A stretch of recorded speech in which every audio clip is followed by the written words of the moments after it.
Сәлеметсіздер ме, құрметті тыңдармандар? Бүгінгі біздің 10-шы лекциямыздың тақырыбы шешендік өнер және шешен шығармашылығының көркемдік бейнелеу құралдары. Бүгінгі біздің жоспарымызда шешендік сөздердегі метафора, шешендік сөздердегі метонимия, шешендік сөздердегі астарлау, символ, синекдоха, шешендік сөздердегі кескін, келемеждеу, шешендік троптарға тән эпитет, шешендік сөздерде кездесетін эмфаза, шешендік сөздердегі градация, оның түрлері, шешендік сөздердегі эвфемизмдер, шешендік сөздердегі риторикалық сұрақтар. Шешендік сөздердегі метафора бұл ойды бейнелеп жеткізу үшін қолданылатын әдеби тәсіл. Метафора арқылы шешендер күрделі немесе абстрактілі ұғымдарды қарапайым әрі көркем түрде түсіндіреді.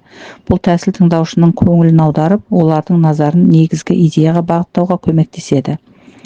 Енді біз осы шешендердің сөзіндегі метафораларға, сондай-ақ көркемдеуіш құралдарға назар аударып көрейік. Төле би, бірлік бар жерде тірлік бар, бірлікті тірі организмге теңеп, және оны метафораға айналдыра отырып, оның өміршеңдігін көрсетеді. Қазыбек би, алтын ұяң отан қымбат, құт берекең атан қымбат.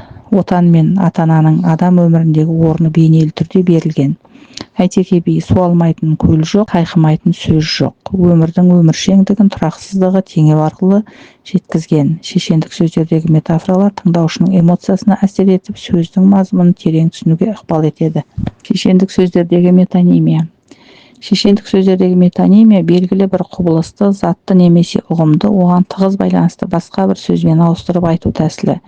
Метонимия арқылы ойды ықшамдап тереңірек мағына береді және тыңдаушының зейін ерекше бағытқа аударады. Шешендік сөздердегі метонимияның ерекшеліктері: біріншіден, бейнелілік. Затты тікелей атаудың орнына оның бір белгісімен немесе бөлімімен ауыстырады. Мысалы, қазан қайнап жатыр. Бұл жерде қазан сөзі бүкіл ас дайындау үрдісін білдіреді. Шешендік сөздердегі метонимия мысалдары: Төле би, жаңбыр жаумаса жер жетім, басшысы болмаса ел жетім. Мұнда жер жергілікті халықтың, ал басшы бүкіл қоғамның тірегі ретінде қолданылған. Қазыбек би, қара ақылды қақ жарған. Бұл жерде қара ақыл әділдік пен туралықтың символы. Шешендік сөздердегі астарлау, символ және синекдоха. Ойды бейнелі түрде жеткізудің көркемдік құралдары. Олар сөзге терең мағына беріп, тыңдаушының қиялы мен түйсігін оятуға қызмет етеді. Астарлау, ойды тұспалдап жеткізу, белгілі бір затты немесе құбылысты бейнелі түрде сипаттау. Әйтеке би, батыр майданда сыналады, шешен дауда сыналады. Батыр мен шешеннің әрекетке лайықты жерін астарлап көрсетеді. Мұндағы мақсат тыңдаушыға тікелей айтпай, жасырын мағынаны жеткізу арқылы ойландырып, тәрбиелік мән беру. Символ, дерексіз ойды немесе ұғымды нақты бір затпен, бейнемен білдіру тәсілі. Қазыбек би, алтын ұяң отан қымбат. Алтын ұяң туған жер, елді бейнелейтін символ. Мақсаты тыңдаушының қиялына әсер ету және күрделі ойды ықшам әрі ұғыныңқы түрде жеткізу. Синекдоха, бүтінді бөлшегі арқылы немесе бөлшекті бүтіні арқылы жеткізетін тәсіл. Әйтеке би, бас жарылса бөрік ішінде, қол сынса жең ішінде. Мұнда бас бүкіл адамның, ал бөрік сыртқы қолдануды білдіреді. Мақсаты ойды ықшамдап, сөздің мағынасын тереңдету. Шешендік сөздердегі кескін, келемеждеу.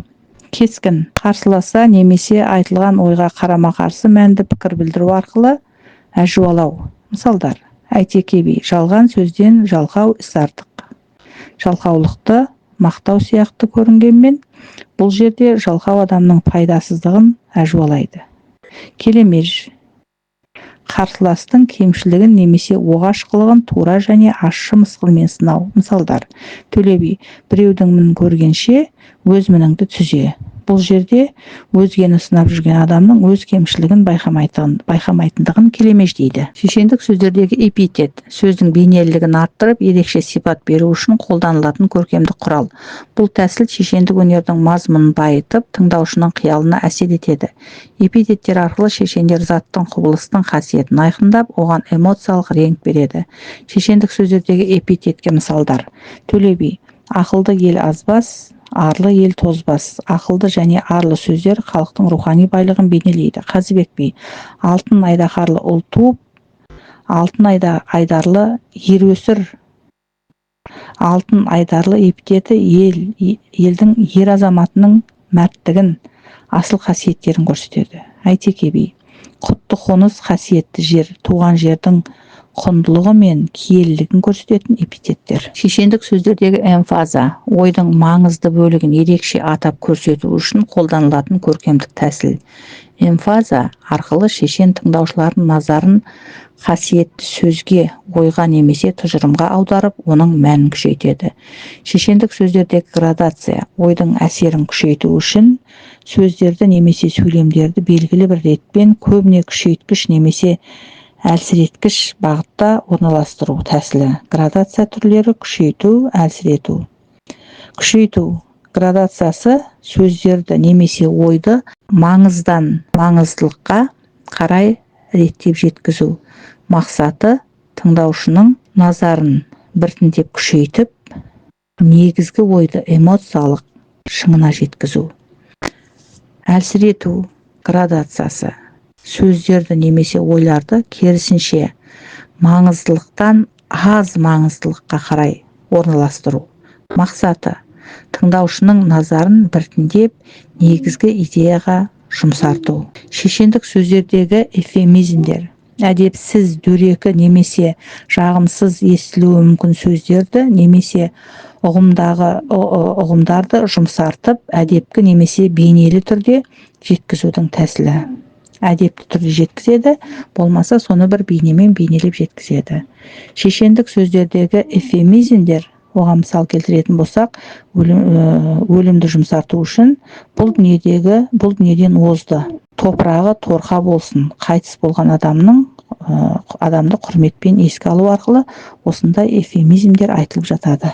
Қорытындылай келе айтпағымыз, шешендік сөздердегі көркемдеуіш құралдарының ең бастылары олар метафора, метонимия және риторикалық сұрақтар, символдар.